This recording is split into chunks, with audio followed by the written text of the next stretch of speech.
Bueno, señor Feijóo, como vamos muy apurados de tiempo y los periodistas solamente sabemos preguntar, voy a coger el testigo que me ha lanzado el presidente del Círculo, Antonio, y el proyecto político que usted defiende y el proyecto económico para España se conoce bastante, vamos a hablar de ellos. Pero me gustaría saber, y le gustará saber a todos los presentes, ¿qué proyecto tiene Alberto Núñez Feijóo para Cataluña? Pues muchas gracias, en primer lugar, al presidente, al vicepresidente del Círculo y a todos ustedes por invitarme y por ser esta segunda vez que tengo oportunidad de estar en el Círculo Ecuestre. Para mí es una oportunidad, insisto, y le agradezco a todos que interrumpan incluso la comida para hacer menos ruido. Veo que ya casi todo el mundo ha acabado el segundo plato, con lo cual hemos ido muy rápido. Para mí, como digo, es un honor y es una oportunidad. Barcelona y Valencia son las dos ciudades que más he visitado desde el mes de abril, desde que soy presidente del partido. Ayer he llegado a Barcelona. El hecho de que me tenga que ir rápido no significa que venga solo a esto. He estado ayer a media tarde presentando a nuestro candidato a la alcaldía de Barcelona, a Dani Sirera, que es un político pues de bastante recorrido, que además ha estado fuera de la política, después en la política, después fuera de la política y ahora ha vuelto a la política, con lo cual pues es bueno estar fuera para saber lo que pasa y interpretar bien cuando estás dentro lo que has de hacer. Y hemos tenido contactos hoy con distintas asociaciones de Barcelona. Me he dado un paseo por las Ramblas, me he tomado unos boquerones y una anchoa y un poco de butifarra en un... ¿cómo se llama? La Plata, que yo se lo recomiendo si ustedes pueden ir por allí. Y ahora estoy aquí y para mí, pues, ¿qué proyecto tengo yo para Cataluña? Oye, que le vaya bien a Cataluña, ¿no? ¿Por qué? Porque yo no tengo más interés que Barcelona, Cataluña y el conjunto de España puedan ser un espacio mejor para vivir, en el caso de que sea presidente del gobierno, y nos comparemos en la situación de antes del mandato y después del mandato, que creo que es como se deben de hacer las cosas. Todo el mundo hace balances personales, hace balances si trabaja en una compañía, hace balance cuando uno está estudiando, que son las notas y el currículum, y entiendo yo que un presidente de gobierno, cuando inicia un compromiso político y cuando lo deja, pues también tiene que hacer un balance. ¿Y qué balance me gustaría en el caso de que obtenga los votos suficientes para gobernar mi país? Pues un balance de integrador, de que España esté más vertebrada, más unida, de que España sea más cosmopolita, porque somos una de las naciones más importantes de la Tierra, no en población ni en riqueza, pero sí hemos sido varios siglos la nación más importante del mundo, y que la política se convierte en un instrumento útil, ¿no? ¿Un instrumento útil para qué? Pues para mejorar el bienestar de los ciudadanos. Y este proyecto es un proyecto que yo quiero aplicar en el conjunto del país y por lo tanto en Cataluña. Yo me he leído un poco cuáles son sus principios fundadores y ustedes se autodefinen como un espacio integrador de talento. Se definen ustedes con una vocación exclusiva y cosmopolita y con el interés de ser un instrumento útil. Esto es lo que he visto en sus estatutos de creación, ¿no? Pues yo entiendo que estos son principios en los que inspirarse, ¿no? Y todas estas virtudes que ustedes practican son las virtudes que entiendo yo que un servidor público ha de practicar durante su mandato. La integración. Cualquier proyecto es estéril si malgasta sus energías o si se dispersa. El cosmopolitismo. Cosmopolita es el que respeta lo exclusivo sin ser excluyente. Y por tanto, cuando eres excluyente, pues te estancas o retrocedes. Y no conozco ningún país en el que tenga instituciones débiles y el país vaya bien. No conozco ningún país donde la inestabilidad sea un buen activo, sino al contrario, es un buen freno. Y a mí me gustaría, insisto, que la integración, el cosmopolitismo y la estabilidad pues forman parte de la política catalana. Hay una causalidad elemental que en ocasiones se olvida, y es que una mala política acarrea consecuencias, mientras una buena política acarrea buenas consecuencias. La mala política acarrea malas consecuencias y la buena política las acarrea buenas, y aunque parece esto una obviedad, pues conviene recordarlo, porque a veces la gente crea, bueno, esto es de los políticos, ¿no? A mí esto me da igual porque yo no soy político, ¿no? Y no se da cuenta esa persona que tiene el mismo voto que el presidente del gobierno de turno, uno, y que le va a ir mal o bien en función, entre otras cosas, de que el dinero que le pedimos a ustedes todos los días están dando ustedes dinero. Cada vez que compran algo hay un 21%, un 10% o un 4%, que automáticamente su dinero privado se convierte en dinero público, que es la recaudación del IVA. A fin de mes, ya saben ustedes que tienen que pagar la cotización a la Seguridad Social y el descuento del IRPF, eso es dinero privado que también se convierte en público. Y después, pues cada año tienen que hacer cuentas en el impuesto a la renta, si le han descontado menos o más, por lo tanto si le sale negativo o positivo, y bueno, y cuando sale con su coche y le echan gasolina, pues eso están aportando a la política su dinero privado. Por tanto, al final, pues todo tiene una relación directa o indirecta con lo público. A mí que me gustaría que Barcelona vuelva a ser pues lo que ha sido durante mucho tiempo, y que Cataluña pues vuelva a ser clave en la gobernabilidad de España, y que Cataluña pues vuelva a recuperar algunos errores, en mi opinión, que la política catalana, o los políticos catalanes, para ser más exactos, que son esos errores no forzados del tenis, que es cuando, pues en fin, pues tienes un match ball y resulta que mandas la pelota fuera incluso del estadio o de la cancha, ¿no? Y esos errores no forzados creo que no se deben de cometer. Yo creo que es muy difícil transmitir una imagen de fiabilidad y de credibilidad cuando el que manda pues está mandando un mensaje de que una tierra es una tierra hostil a lo foráneo. Me parece que es un error. Y también creo que cuando desde los gobiernos no se fomenta la captación de inversión, no se fomenta la venida de patrimonios, no se fomenta el empleo, pues creo que no se le hace ningún favor a esa tierra. Y cuando no se defiende la seguridad jurídica y la ley se ajusta a lo que le interesa al mandatario de turno, también creo que es un mal planteamiento. Y cuando se señala a un propietario, a una empresa, a un periodista, a un juez desde el gobierno, pues evidentemente se está mandando un mensaje demoledor para la confianza y para el trabajo y el crecimiento.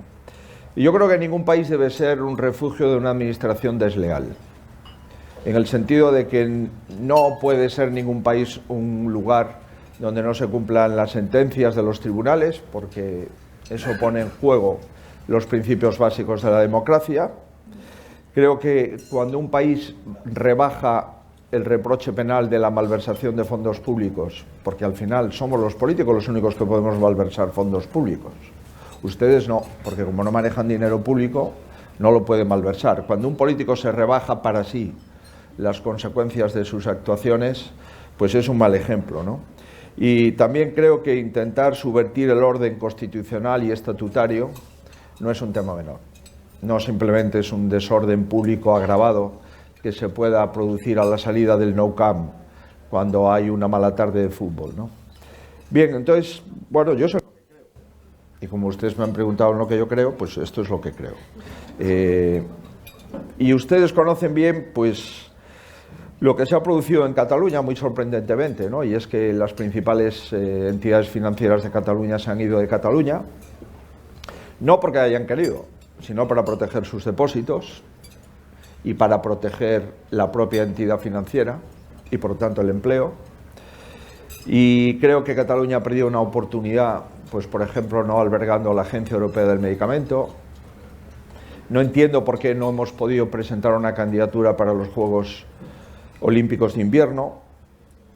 Bueno, no entiendo muy bien. Oye, hemos de sentarnos para ver, pero tendremos que ampliar la pista del Prat, porque no tiene sentido tener un dinero embolsado y tener un problema. Pues si hay alguna cuestión menor, pero si nos ponemos de acuerdo en que tenemos que ampliarlo, ya hemos avanzado hacia el buen lugar, ¿no?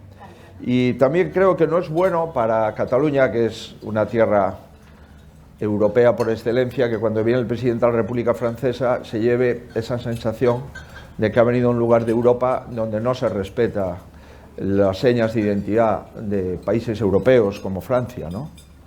Ni siquiera las señas de identidad de tu propio país anfitrión, ¿no? Y todo ese tipo de cosas, ¿qué es lo que yo pretendo? Pues en fin, hablar, y no vuelvo a hablar de estos temas, porque me gusta cambiar de conversación.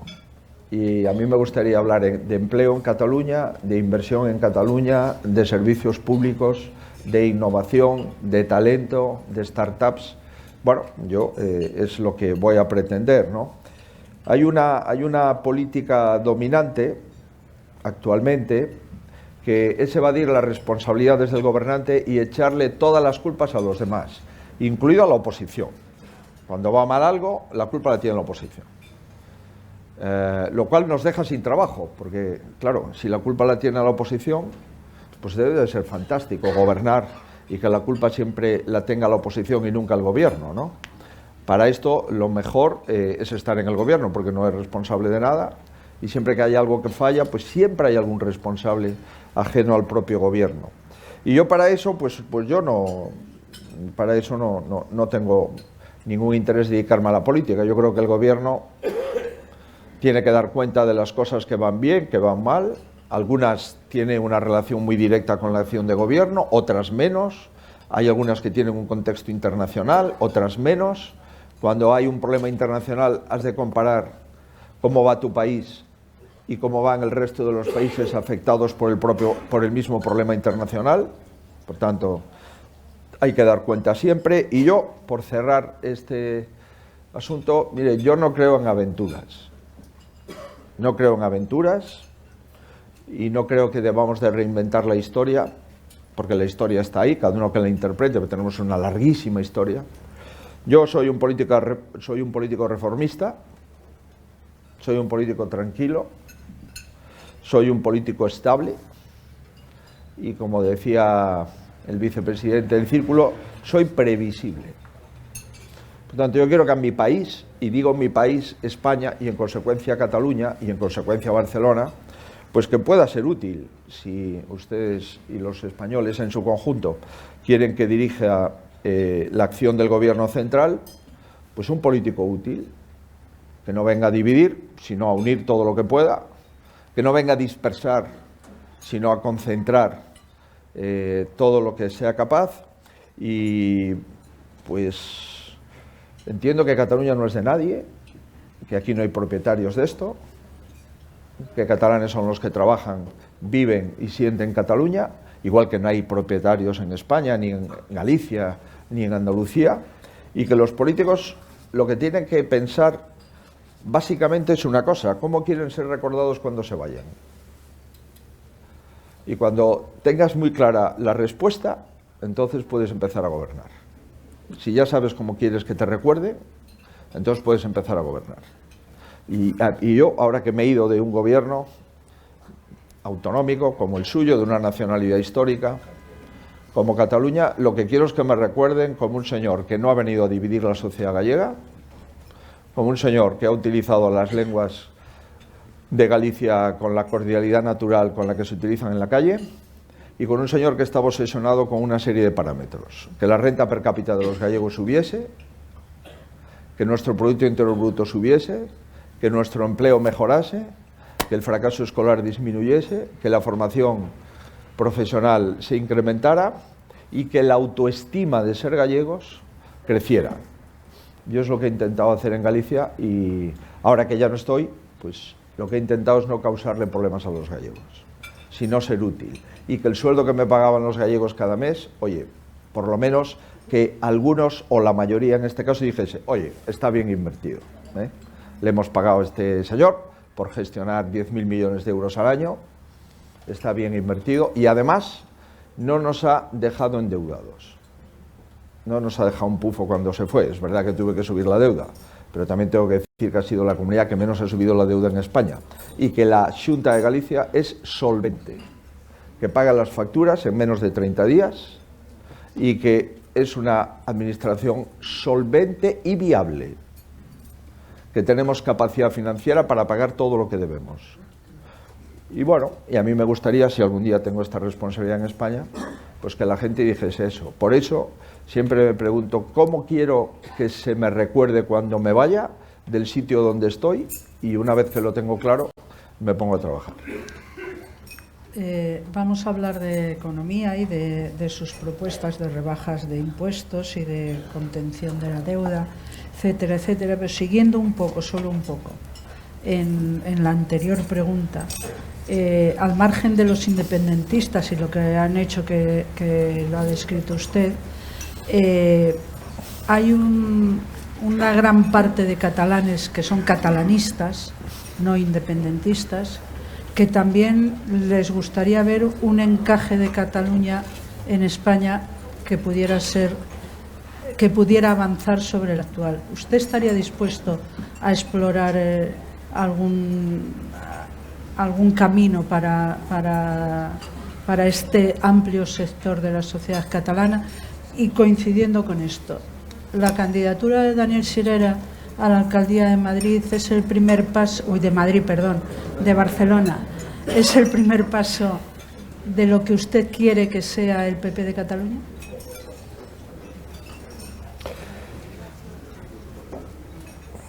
Yo creo que no creo que haya ninguna región europea que tenga más competencias que Cataluña. No la hay. No hay ningún Länder alemán, no hay ninguna región italiana. No, ni tampoco Escocia, por ejemplo, que tenga más competencias que Cataluña, ¿no? Entonces, este proyecto no es un proyecto de encaje, es un proyecto que lleva encajado 500 años, más o menos, ¿no? Ha pasado por distintas sensibilidades, actuaciones, pero es un proyecto, en fin, junto con Francia somos la nación más antigua del mundo, imagínense si estamos encajados, ¿no? Pero además hemos hecho algo muy importante, ¿no? Y Cataluña además lo valoró muy profundamente, ¿no? Que fue el sí a la Constitución del 78. Fue una de las tierras con más votos sí en la Constitución del 78, que era el hecho autonómico, el hecho de configurar 3 comunidades con el epíteto de nacionalidad histórica y el hecho de respetar determinadas características de Cataluña en el texto fundacional de nuestra democracia, ¿no? Y hemos vivido así 40 y pico años, 44, 45 años, ¿no? De los cuales gobiernos independentistas que se autodenominan como tal.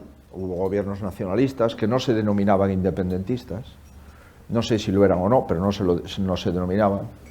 Pues en la historia de los 44 años es un periodo corto de la historia. Y hemos de enfocar siempre los temas con un periodo grande de la historia, no de lo que pasó en los últimos 5, en los últimos 8, ni siquiera en los últimos 10 años, ¿no? Por tanto, yo creo que nosotros somos un partido hecho por catalanes. Este compañero que me ha presentado, se presentó al alcalde de Barcelona, fue diputado en Cortes por el Partido Popular de Cataluña, dígalo usted que no es catalán, ¿no? Ayer Sirera comentaba que él es nieto de... ¿Era nieto o hijo? Hijo de un guardia urbano de Barcelona y nieto de una señora que vendía billetes en el metro de Barcelona. Pues este señor es catalanista por los 4 costados, ¿no? Que es un producto de esta tierra, ¿no? Entonces, Dani Sirera es un señor catalán al 1000%, ¿no? Fíjese, usted es asturiana, yo soy gallego y estamos hablando en el Círculo Ecuestre de Barcelona. Usted trabaja en La Vanguardia y yo soy el presidente del Partido Popular. Pues es que en algún sitio tendremos que ser, ¿no?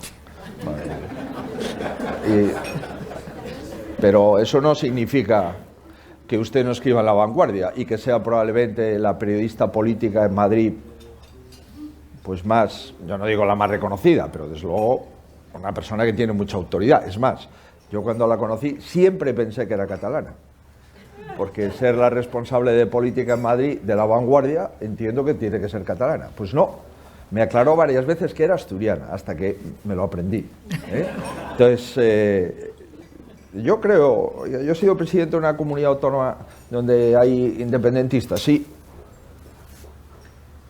claro, y le hemos ganado, sí, y yo creo que eso es bueno, pero que puede haber independentistas. Nuestra Constitución ha sido tan generosa que los partidos independentistas son legales en España, pero si usted me acompaña a Lisboa y hace usted conmigo un partido independentista portugués, nos ilegalizan.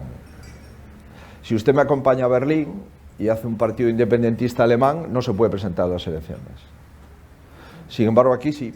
Y no solamente se pueden presentar, sino que incluso si la gente les vota, pueden pactar y gobernar. Ahora, claro, tienes que gobernar de acuerdo con el reglamento de circulación. Por mucha capacidad que tengas para comprarte un Tesla, tienes que cumplir los límites de velocidad. Pues por mucha ideología que haya detrás de tu planteamiento, has de moverte en el ámbito legal. Y si tú tienes interés en cambiar el ámbito legal, hay un procedimiento para hacerlo, que es conseguir los votos suficientes para cambiar las cosas, ¿no? Nosotros tenemos el interés de servir y que Barcelona sea lo que fue durante mucho tiempo, la Barcelona del 92, que bueno, cada vez que vengo aquí y hablo con la gente, pues claro, vivir en una de las ciudades más bonitas de Europa es fantástico y vivir en este lugar es fantástico, pero yo creo que ustedes merecen más y yo creo que ustedes merecen, en primer lugar, vivir tranquilos, en segundo lugar, no tener problemas cuando se habla de política, en tercer lugar, no tener o no romper amistades, porque la política sea más importante que la amistad o que la profesión o que la empresa. Y en tercer lugar, que los políticos no crean problemas, hombre, que venimos aquí a solucionarlos, ¿no? Pero, por supuesto, que nuestro proyecto es un proyecto constitucionalista que va a defender el Estatut de Cataluña y que va a defender Cataluña como un lugar donde los catalanes deciden su futuro y su destino dentro del ordenamiento jurídico de una democracia tan consolidada y del país más descentralizado que conozco, que es el Estado de las Autonomías, que es España, ¿no? Podemos pasar a su proyecto de España, basado, por un lado, en el aspecto económico, rebaja de impuestos, contención de la deuda, ortodoxia económica, y por otro lado en un proyecto de regeneración y de las instituciones y de la calidad de las instituciones. Hablando primero del tema económico, ¿cómo se puede rebajar impuestos, tener más rigor en las cuentas y mantener la calidad de los servicios? Estamos viviendo en Cataluña, en Madrid y en otras ciudades protestas por la sanidad, por la educación. ¿Cómo se puede cuadrar esto? Pues no será porque no haya impuestos aquí, ¿eh? Porque cuando coge usted la tabla de impuestos autonómico, ocupa número 1 Cataluña, ¿eh? O sea, la Generalitat catalana barata no es, ¿eh? El impuesto de la renta, el más caro, el impuesto de patrimonio y después una serie de... Hoy he visto un elenco de impuestos que soy incapaz de recordar, pero que gravan desde el dióxido de carbono al CO2, en fin, además de todos los impuestos que ya pagamos, a los que viven aquí, pues tienen ustedes que pagar una serie de impuestos que además ustedes no generan, porque cuando pasa un camión por aquí o cuando pasa algo por aquí, ustedes pues simplemente pues...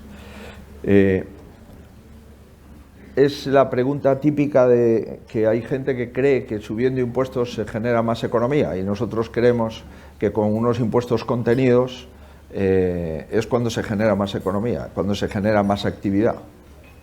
Y yo creo que si usted coge España, en los tiempos en los que ha gobernado la política económica el Partido Popular, entre el 96 y el 2004, y coge la España del 2012 al 2018, y coge 10 indicadores, que lo puede hacer el presidente del Círculo, que se dedica a esto, desde el punto de vista docente, profesional, y vamos a coger 10 indicadores de los periodos de España. Lo vamos a coger. ¿Cómo creció la renta de un español? ¿Cómo creció el Producto Interior Bruto del país? ¿Cómo se comportó la deuda pública? ¿Cómo se comportó el equilibrio de las cuentas, el déficit público? ¿Cómo se comportaron las exportaciones? ¿Y cómo se comportó el déficit comercial, la balanza de pagos? Pues coja usted los periodos y verá que los mayores periodos de incremento de empleo, de incremento de cotizaciones a la seguridad social y de control de deuda, de déficit y de incremento de la renta per cápita y del PIB se producen en los 40 años entre el 96 y el 2004 y entre el 2012 y el 2018. Por tanto, hay una política económica que funciona y otra no. ¿Y cuáles son los países más ricos del mundo? ¿Los que tienen más impuestos o los que hay más actividad económica? Donde hay más actividad económica.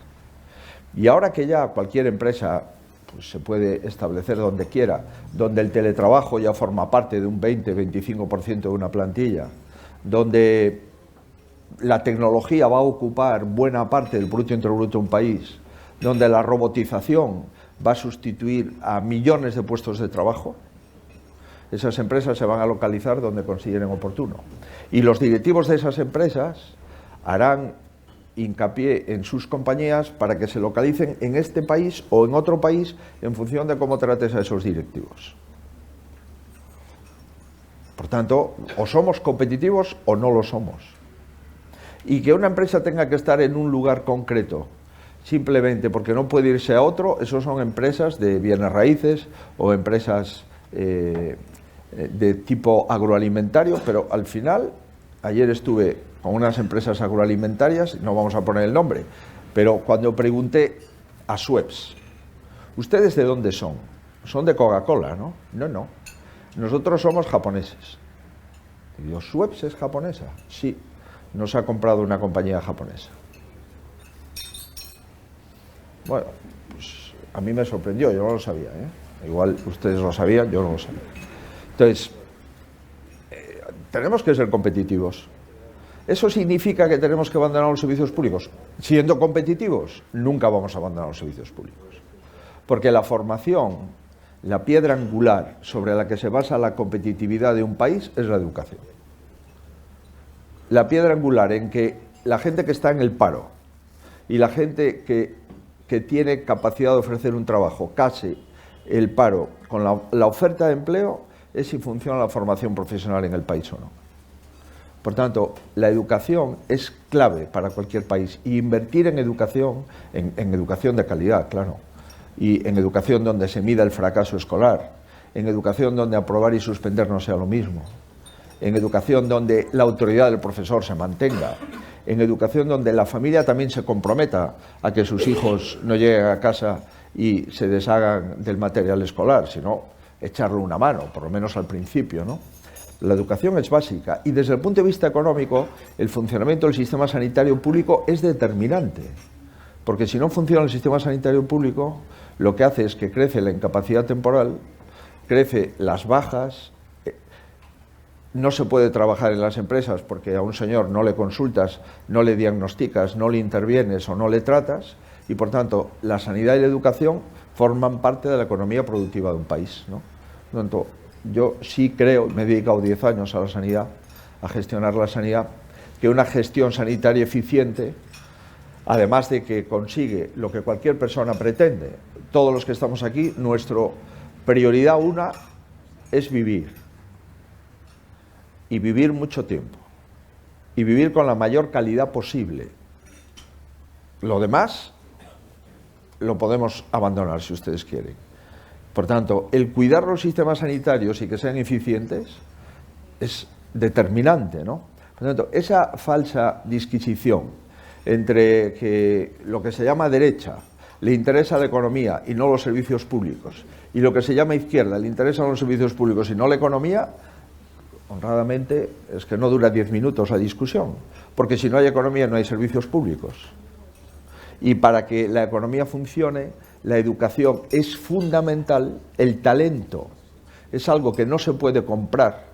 Una empresa puede ir muy bien, pero con que tenga muy malos directivos se acabará diluyendo.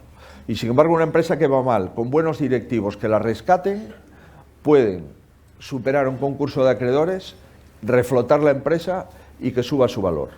Por tanto, el talento no se puede comprar, no se puede adquirir, no se puede heredar. Por tanto, eso es una cuestión de que solo tiene que currar cada persona. El sistema educativo es fundamental y digo que también el sistema sanitario también lo es, ¿no? Por tanto, sí creemos que tenemos aquí una serie de impuestos que desincentivan el ahorro. Creo que es un error desincentivar el ahorro en un país. Tenemos una serie de impuestos que rechazan los patrimonios y la riqueza. Creemos que es un error porque el patrimonio y la riqueza se irá a otro lugar. Y tenemos una serie de impuestos que en el año de mayor recaudación fiscal de nuestra historia, que es el año 22, con un incremento de la recaudación fiscal cercano a 40.000 millones de euros, nuestra economía, la economía española, no ha sido capaz de recuperar el Producto Interior Bruto del año 2019. Y somos de los 27 países de la Unión Europea el país que está más alejado de recuperar el PIB que tenía en el 2019. Por tanto, un país con más impuestos, como España, un país con más deuda pública, como España, un país con más déficit público, es el país de los 27 de la Unión Europea que no ha recuperado la riqueza del 2019. Se acredita, en consecuencia, que incrementar los impuestos no siempre lleva un incremento de la economía. Normalmente lo que lleva es una contracción de la economía. Cuestión distinta es subir un impuesto o subir los impuestos durante 2 ejercicios fiscales para equilibrar las cuentas y pagar lo que debes. Pero la teoría de subir impuestos igual a mejor servicios públicos, eso no es verdad. Pasando a su proyecto de regeneración y recuperación de la calidad democrática que presentó el lunes pasado, la propuesta estrella, por lo menos de la que más se ha hablado, ha sido la de que gobierne la lista más votada en los ayuntamientos, con poco éxito, porque ni siquiera Vox le ha parecido bien. Lógico. Dice que él tratará de echar a Sánchez, aunque Sánchez no gane. Hay quien lo ha visto como una estrategia precisamente para evitar que usted tenga que tomar decisiones después de las elecciones del 28 de marzo, decisiones de pactar con Vox, si es necesario para gobernar en comunidades y ayuntamientos. ¿Está usted dispuesto a pactar con Vox y hasta dónde está dispuesto a llegar en un acuerdo? Yo, la verdad es que no he sido crítico con el CIS y lo voy a seguir siendo mientras el CIS se convierta en unas encuestas que siempre le dice que gana el gobierno, hasta que llegamos al recuento electoral y pierde, ¿no? Pero, bueno, voy a utilizar un dato del CIS, que se publica hoy en una prensa parecida a La Vanguardia, que es el periódico con más tirada en Galicia, ¿no? La Voz de Galicia. El 70% de los españoles respaldan la idea de que gobierna la lista más votada. Fuente, el CIS. ¿En los ayuntamientos? En los ayuntamientos. Entonces, dice, no, es que Feijóo ha hecho esto porque le interesa, ¿no? Pues mire, aquí hay personas que estaban en Galicia cuando yo era presidente y yo he mantenido que gobierna la lista más votada antes de ser presidente de la Xunta de Galicia. Por tanto, esto viene ya del siglo pasado, mi propuesta. Y que no me importa quedarme solo, porque si es lo que pienso, ¿por qué lo voy a ocultar? ¿Y por qué pienso yo esto? Estoy hablando de ayuntamientos. Porque hay vida inteligente fuera de España, en otros países hacen cosas sensatas también, ¿no? Entonces, aunque el país sea pequeño y aunque esté en el occidente todavía más que España, que es Portugal, todos los portugueses la noche electoral municipal saben quién es su alcalde. Todos. Se van a la cama tranquilos. ¿Quién es el alcalde? El que gana. Y ya está. El alcalde de Lisboa, capital de Portugal, lo es creo que por 1000 votos. ¿Usted se imagina aquí que un alcalde lo sea porque ganó sobre el segundo de diferencia por 1000 votos? Imposible. Salvo que no sea del PP. Ahora, si es del PP y ganas por 1000 votos, es decir, empatas en concejales, no eres alcalde en ningún sitio. Entonces yo me pregunto, oye, ¿qué pasa? ¿Que todos los portugueses están mal o no creen en el régimen de las competencias del Pleno? ¿O por el contrario? Es interesante lo que han hecho. Fíjese, esto de que el gobierno la lista más votada, además de que yo lo creo, y me di cuenta de ello a partir del pacto del Tinel, cuando se pacta de que no pueda gobernar el PP en ningún sitio aunque gane. Hombre, yo creo que esto no es un buen planteamiento democrático, ¿no? Porque es curioso que se discuta este planteamiento porque dicen que no es muy democrático y sin embargo es democrático que no gobierne nunca el que gane. Hay una forma de entender la democracia con distinto rasero, ¿no? Pero la primera propuesta escrita sobre esto aparece en el libro blanco de reforma de la administración local del año 2005, propuesto por el ministro Jordi Sevilla, cuando era ministro de Administraciones Públicas. Se le pidió informe al Consejo de Estado, que lo emitió, creo recordar, en febrero del 2009.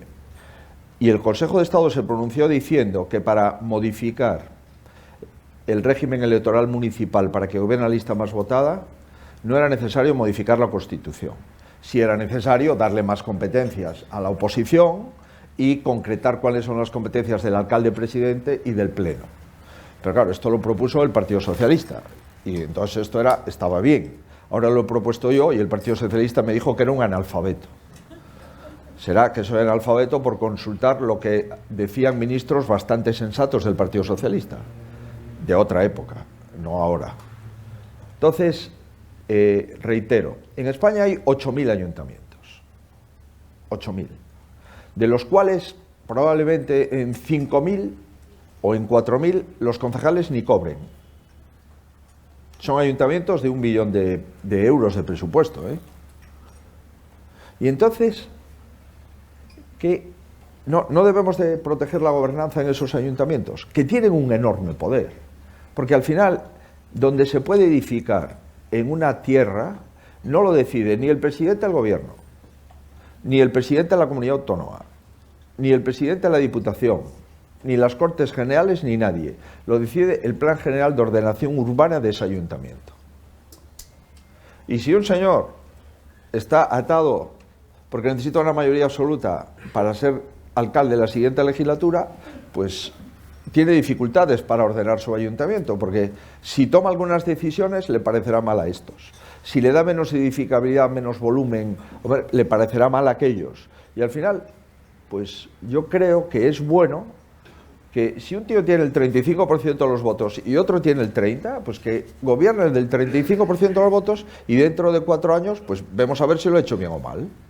Ahora, este juego de que se pueda dar la circunstancia, y se da, de que el alcalde es el concejal de un grupo donde solo está él, esto es muy democrático. Sin entrar en consideraciones, y tengo un buen criterio, del presidente de la Ciudad Autónoma de Melilla. El presidente de la Ciudad Autónoma de Melilla es el único diputado de Ciudadanos en Melilla y es el presidente de la comunidad. Pues vuelvo a reiterar, creo que debemos de reflexionar para que en los ayuntamientos la lista más votada pueda ejercer la alcaldía y que el Pleno se reserve una serie de competencias, como aprobar los presupuestos, como aprobar la ordenación urbanística, etcétera, etcétera. Y me parece perfectamente democrático. ¿Por qué? Porque se somete con este reglamento a las urnas la decisión. Y así solventaríamos muchos problemas, se lo aseguro, ¿eh? Y no voy a entrar en los ayuntamientos grandes, donde, en fin, hay una serie de consecuencias y de carambolas, donde puede gobernar cualquiera con independencia de que haya ganado o perdido las elecciones. Si no le damos valor a las urnas, estamos perdiendo el valor de la democracia. Y es tan democrático que gobierne la lista más votada a que gobierne un concejal con menos votos que otros que han obtenido muchos más. Y vuelvo a reiterar, libro blanco, reforma de la administración local, gobierno de Zapatero, ministro Jordi Sevilla. Al margen de esa propuesta Por cierto, y de la calidad institucional, que he hecho 60 propuestas, Carmen del Riego me ha hablado de una, lo cual significa que las 59 restantes están bien hechas. Bueno, ¿no? No sabe de cuántas más le voy a preguntar. Ah, vale. Pero quería, era para provocar la pregunta. En algo que no está entre esas 60 propuestas, pero que usted ha dicho en alguna ocasión que sin ninguna reforma y sin ninguna ley, usted no gobernará si no gana las elecciones. ¿Mantiene ese compromiso, aunque Sánchez, a quien ha invitado a adquirir el mismo, no lo firme? Pues es una forma de entender la política, como yo le decía antes, ¿no? Yo he hecho una propuesta a los españoles de que me parece que el presidente del gobierno tiene que, para poder ejercer de primer ministro español, tiene que ganar las elecciones. Fíjese, de momento en España no ha habido ningún primer ministro que haya sido tal sin haber ganado las elecciones, salvo la moción de censura esta última del año 2018. Felipe González en el año 96 ganó las elecciones por 300.000 votos. Un 1 y pico % de diferencia, ganó Aznar. En aquel momento Felipe González venía de gobernar con el PNV y con Convergencia y Unió. ¿Pudo haber intentado volver a gobernar con el PNV y Convergencia y Unió? Sí. ¿Lo hubiera conseguido? No lo sé. Pero no sería descabellado. ¿Y él qué dijo? Oiga, ver usted, yo he perdido las elecciones y a mí no me corresponde gobernar. En este momento en España tenemos la seguridad de que si el señor Sánchez pierde las elecciones, pero puede sumar con la extrema izquierda y con los independentistas, ¿no sería presidente del gobierno? Nadie tiene la convicción de que no asumiese la presidencia del gobierno después de perder las elecciones. Esto sería una nueva anomalía en los 44 años de democracia que tenemos en España. Y por tanto, yo espero y deseo que antes de que llegue la campaña electoral, a la propuesta que he hecho, yo tenga una respuesta y un compromiso. Y yo me comprometo y le hago la propuesta al señor Sánchez de que si no gano las elecciones no merezco ser presidente del gobierno. Y espero recíprocamente, para jugar con el mismo reglamento, que el señor Sánchez le diga a todos los españoles que si él no es la fuerza más votada, pues dejará gobernar al que gane las elecciones. Eso clarificaría mucho todo el panorama. Hablando de más propuestas, de esas que están contenidas en el documento firmado en Cádiz el lunes, y dejando a un lado la sedición, ¿no cree que debería renovar el Consejo General del Poder Judicial, que es una anomalía que lleve 4 años sin renovar? Sin duda que es una anomalía. Es una anomalía que el Consejo General del Poder Judicial con este gobierno se le haya intervenido y se le haya vaciado todas sus competencias y que no pueda ejercerlas. Como ustedes saben, el Consejo General del Poder Judicial, dentro de sus competencias, además de ser el órgano disciplinario de los jueces, pues tiene las competencias para nombrar a los magistrados del Tribunal Supremo, a los presidentes de los Tribunales Superiores de Justicia de las comunidades autónomas, a los presidentes de las audiencias provinciales, y con este gobierno se le sacaron las competencias. Se le prohíbe que haga nombramientos. Eso es una anomalía que está en el Constitucional. Ahora bien, cuando tocó el turno de renovar el Tribunal Constitucional, que el Consejo puede nombrar a 2 magistrados del Tribunal Constitucional, se le repusieron las competencias solo para nombrar a los magistrados del Tribunal Constitucional. O sea, ese Consejo General vale para nombrar a los magistrados del Constitucional, pero no vale para ejercer sus funciones ordinarias. Es una reflexión que creo que merece la pena poner encima de la mesa, porque si no parece que estas anomalías no tienen ninguna causa previa, ¿no? Anómalo es que el presidente del CIS sea un miembro del Comité Ejecutivo Federal del Partido Socialista. Eso es muy anómalo, porque el CIS le cuesta a los españoles 10 o 11 millones de euros al año, ¿no? Anómalo es que un miembro del gobierno que lo es por la mañana se convierte en fiscal general del Estado por la tarde, porque ese señor es el que nos va a acusar a todos, ¿eh? Anómalo es que un señor que ha sido ministro o una señora que ha sido directora general en Moncloa hace unos meses se conviertan en 2 magistrados del Tribunal Constitucional.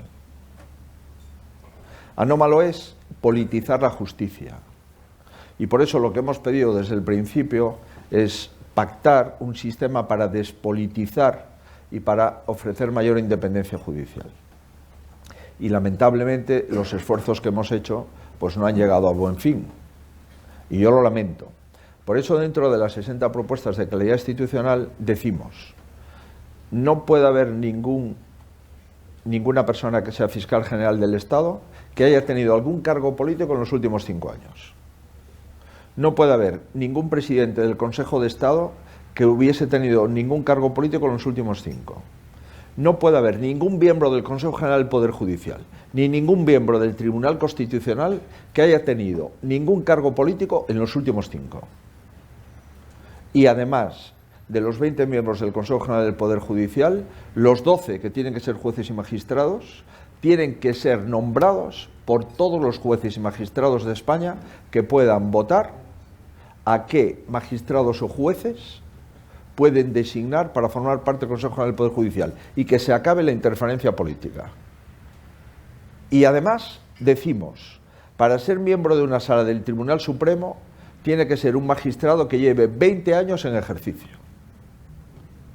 Y para ser miembro de este órgano del Estado tiene que haber esta acreditación en antigüedad y en conocimiento. Por tanto, despoliticemos y hagamos hincapié específico en la competencia y en la independencia de los órganos. Un órgano regulador, la Comisión Nacional del Mercado de Valores. Pues esos señores tienen que no pueden ser unos amigos del gobierno, ¿no? Porque están hablando de empresas cotizadas. Hay que tener mucho cuidado con esto, ¿no? En una economía de mercado, tener mucho cuidado con quién nombras en ese tipo de órganos reguladores, ¿no? o en la Comisión Nacional de la Competencia. Entonces, lo que estamos intentando es regenerar democráticamente nuestro país para no empezar a decir por parte de ministros que los jueces son unos fachas con toga, o decir por parte del portavoz del Grupo Socialista en el Congreso de que cuando el Tribunal Constitucional acepta un recurso hay un golpe, en el 81 fue con tricornios y ahora es un golpe con togas. Entonces, cuidado con este tipo de aseveraciones en un país del euro como el nuestro, donde todo lo que se dice tiene un reflejo internacional, y cuando el gobierno pone en cuestión la independencia del Poder Judicial, está mandando un mensaje que tiene un impacto político, institucional y económico de primer nivel. Donde yo estoy a disposición del gobierno para profundizar en la independencia del Poder Judicial y para que los políticos no nombremos a ningún miembro del Consejo General del Poder Judicial y que sean los jueces y magistrados quienes elijan a sus 12 representantes. Muchas gracias. Ayer se produjo una noticia relevante, que es la decisión de Alemania y otros países europeos, también de Estados Unidos, de enviar tanques Leopard, en el caso alemán, a Ucrania. España es uno de los países que ha dicho que está dispuesto a hacerlo. ¿Cuál es la posición del PP y saber si ha tenido el Partido Popular alguna información por parte de la ministra de Defensa o del presidente del Gobierno sobre esta situación. Nosotros apoyamos la decisión del presidente del Gobierno. No sé si es la decisión del Gobierno, pero la decisión del presidente del Gobierno sí, porque vamos a mandar, eso sí, probablemente de los últimos países de Europa que nos hemos pronunciado, vamos a mandar armas para defender la libertad y la soberanía del pueblo ucraniano. ¿Por qué? Porque creemos que la organización de defensa que le interesa a España es la organización que da cobertura a 1.000 millones de ciudadanos en el mundo, que es la OTAN. Y por tanto entendemos que para defender la libertad de un pueblo soberano atacado por un pueblo que pretende invadirle y acabar con su soberanía, le puede pasar a cualquier país de la Unión. Y por tanto, para que esto no suceda y para que no haya una guerra a 25 kilómetros de Europa, de la frontera europea, entendemos que España tiene que estar ahí. Es verdad que España ha tenido un comportamiento tibio muchas veces con la guerra de Ucrania, sí. Es verdad que hay miembros del gobierno que están en contra de la OTAN, también. Y es verdad que probablemente el presidente del gobierno, cuando vio que Alemania mandaba esos tanques, pues no quería quedarse solo fuera de los países de la Unión, pues tuvo que probablemente forzado tomar esa decisión. Pero siendo todo cierto, nosotros apoyamos esa decisión y por tanto entendemos que es muy doloroso. Por supuesto, lo que está pasando en Ucrania, hay mucha gente que se está masacrando por defender a su país y lo mínimo que podemos hacer los aliados es defenderles. Y por consiguiente sí apoyamos esa decisión.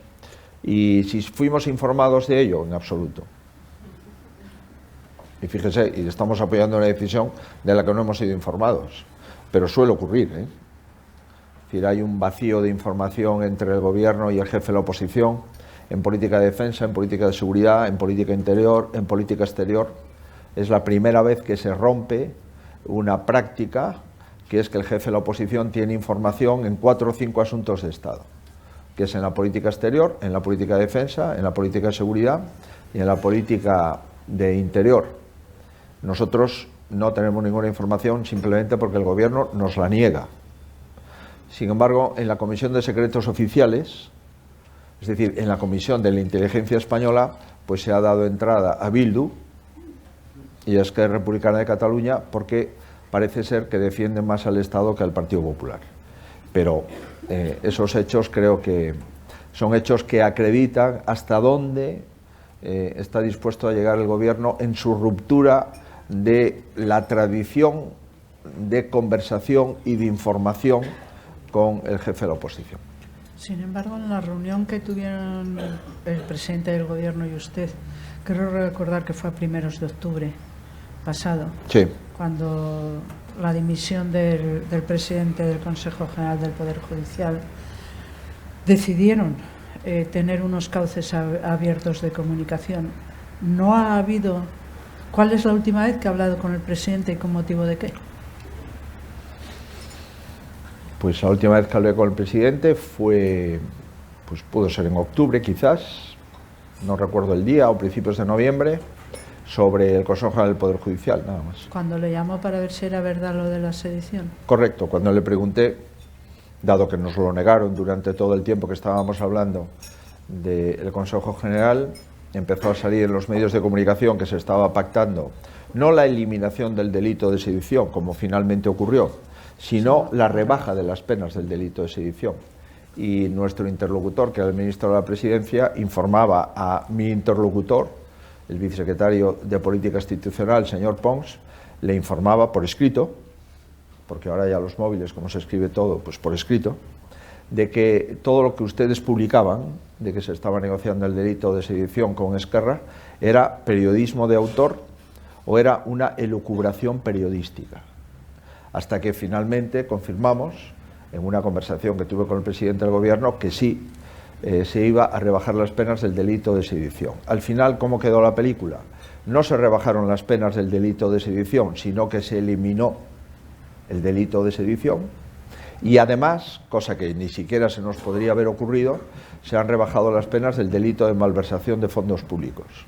Eso atenta, en primer lugar, contra la defensa legítima de los derechos de los españoles de ver la integridad de su territorio garantizada. Y en segundo lugar, atenta contra la independencia judicial porque se deja sin efecto las sentencias del Tribunal Supremo.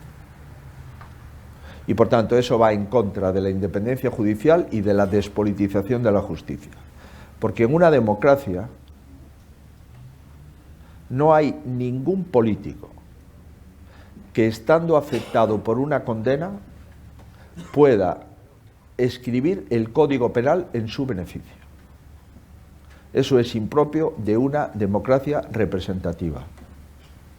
Un político, por mucho poder que tenga, no está legitimado, una vez que tiene una condena firme, de modificar el Código Penal y eliminar el delito que ha cometido.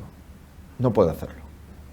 No puede hacerlo no solamente políticamente, sino éticamente, moralmente. Se puede discutir para qué valen los indultos. Pero lo que no se puede admitir es que una vez que una persona está condenada por una sentencia firme, por el hecho de tener poder, pueda coger el Código Penal y suprimir el delito que ha cometido o rebajar las penas en otro delito que haya cometido. Eso es, insisto, muy peligroso y, en mi opinión, es un grave error histórico de la democracia española. Peligrosísimo, insisto, que pueda haber ciudadanos que tengan la capacidad en su pluma de modificar una conducta delictiva, incluso de suprimirla, en beneficio propio. Vuelvo a reiterar que eso me parece especialmente preocupante y absolutamente antidemocrático, porque en eso se basa el Estado de Derecho. En eso se basa el Estado de Derecho.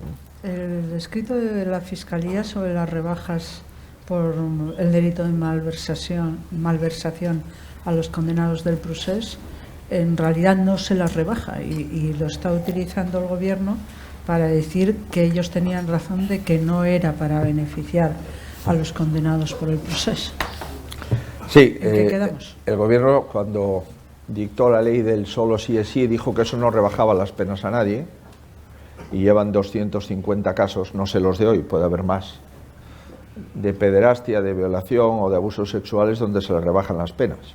Pero si no recuerdo mal, quizás pido disculpas si no lo leí bien, porque iba en el coche de un lado para el otro, creo recordar que salió un teletipo esta mañana diciendo que la Abogacía del Estado solicitaba una rebaja de las penas. La abogacía, sí. La Abogacía del Estado solicitaba una rebaja de las penas a los condenados por el proceso en lo que se refiere a malversación, a 7 años, que es justamente más o menos lo que ya han cumplido. Por tanto, ¿qué es lo que quiere el Gobierno? La rebaja de las penas. ¿Y qué instrucciones le da a sus abogados, que son los abogados del Estado? Que pidan la rebaja de las penas. ¿Qué puede decir el fiscal jefe del Tribunal Supremo? Que no está de acuerdo. Pero lo importante no es lo que diga el fiscal, que sí lo es. Desde el punto de vista ético, me parece importantísimo lo que ha dicho el fiscal. Pero lo importante es lo que diga la Sala. Y vamos a ver lo que dice la Sala Segunda del Tribunal Supremo. Pero diga lo que diga la Sala Segunda, le puedo asegurar que la intencionalidad política de la rebaja de las penas del delito de malversación es para beneficiar a los que han cometido un delito de sedición y han utilizado fondos públicos para cometer ese delito. Por eso están condenados por un delito de malversación de fondos públicos. Y también le puedo asegurar, ojalá me equivoque, que va a haber mucha gente que ha cometido corrupción, no los del proceso, otra corrupción, la de las comisiones, la de utilizar dinero para ganar elecciones, etcétera, que se vean beneficiados por la rebaja de las penas. Por tanto, reitero, cuidado con esta nueva orientación de la política española y esta nueva doctrina del Código Penal, que consiste, cuando un político tenga un problema y tenga una sentencia, si tiene votos, puede manipular el Código Penal y eximir del delito que ha cometido. Eso es peligrosísimo, insisto, y en una democracia occidental como la española es algo inaudito. Y el tiempo nos hará reflexionar sobre esto, que nos hemos equivocado. La inmensa mayoría de los ciudadanos de Cataluña, cuando se lo ponen a pensar, estoy convencido que dicen, oye, ¿y si yo cometo un delito mañana, me van a modificar el Código Penal a mí? No. ¿Y por qué a este sí? Porque vamos a tranquilizar no sé qué. Si quiere usted tranquilizar no sé qué, indúltele. Pero no suprima usted el delito, hombre. Porque si no se va a poder acometer otra vez. E incluso no va a estar ni tipificado, ¿no? Pues hombre, no creo que eso sea bueno para la sociedad catalana y para el conjunto de la sociedad española. Ayer hubo un atentado terrorista yihadista en Algeciras. Un yihadista mató a un sacristán, atentó contra 2 iglesias. Vox enseguida aprovechó el suceso para arremeter contra el islamismo, para pedir que se eche a los islamistas y que no avance el islamismo en suelo español. ¿No cree que hechos como este deberían ser objeto de una reunión, al menos del presidente del gobierno y del líder del principal partido de la oposición, para, por un lado, hacer frente a sucesos como este y, por otro lado, no alimentar un anti-islamismo que en España no ha convivido el islamismo con otras religiones sin problema? Ayer se ha producido un asesinato de una persona, hay 3 heridos, creo recordar más. Al principio, los primeros teletipos no hablaban de asesinato, hablaban de fallecimiento, por criterios de prudencia los propios periodistas al relatar la noticia. Después se confirma ya, a través de fuentes policiales, que se trataba, y de testigos presenciales, que se trató de un asesinato de una persona que entró en una iglesia, interrumpió un oficio, y cuando salió la persona que estaba ejerciendo de sacristán afuera, pues fuera de la iglesia, pues le mató. Y el sacerdote pues cree que a quien quería asesinar era él y se confundió de víctima. En fin, es lamentable lo que ha ocurrido, ¿no? Todas estas cosas que son graves, que son preocupantes, y que el terrorismo islámico existe. Todos recordamos el atentado de los trenes de Atocha. Pues para un país en la situación geográfica en la que estamos nosotros, pues es evidente que tiene que tratarse con mucho rigor y con una visión de Estado, sin duda. Y que reaccionar en caliente, pues es lo contrario de la reflexión previa y meditada, y que debemos de conocer si hay células o no las hay, si actuó en solitario o no, si hay más personas o más sospechosos de poder provocar este tipo de asesinatos, atentados terroristas, y ser prudentes, ¿no? ¿Cuál es la situación actual? Yo no tengo ninguna información. Yo leo lo que ustedes publican. ¿El gobierno me da información? Ninguna. ¿Qué creo que debería de darla? Por supuesto. Dice, oye, la información que tenemos es esta. Yo ayer hablé con el presidente de la Junta de Andalucía, porque es el representante ordinario del Estado, y me dio la información que tenía. Pero ni el ministro del Interior ni el presidente del Gobierno, al Partido Popular, a este momento, por lo menos en el momento que yo empecé a hablar, no tenían ninguna información. Yo no voy a tratar de echar leña al fuego, sino lo que pido es tener información, y lo que pido es tener un análisis completo de los hechos y, por supuesto, lamentar este tipo de actuaciones en nombre de una religión, ¿no? Y el islamismo, el terrorismo islámico es un problema. Es un problema de toda la sociedad europea y debemos de actuar de forma unida y sabiendo que hay latente un problema, que hay personas que matan en nombre de un Dios o en nombre de una religión, y sin embargo nosotros, desde hace muchos siglos, no verá usted a un católico o a un cristiano matar en nombre de su religión o de sus creencias, ¿no? Y hay otros pueblos que tienen algunos ciudadanos que sí lo hacen. Pero insisto, vayamos a ser prudentes con esto y vayamos a conocer los hechos y circunvalar las responsabilidades antes de empezar a tensionar más de lo imprescindible.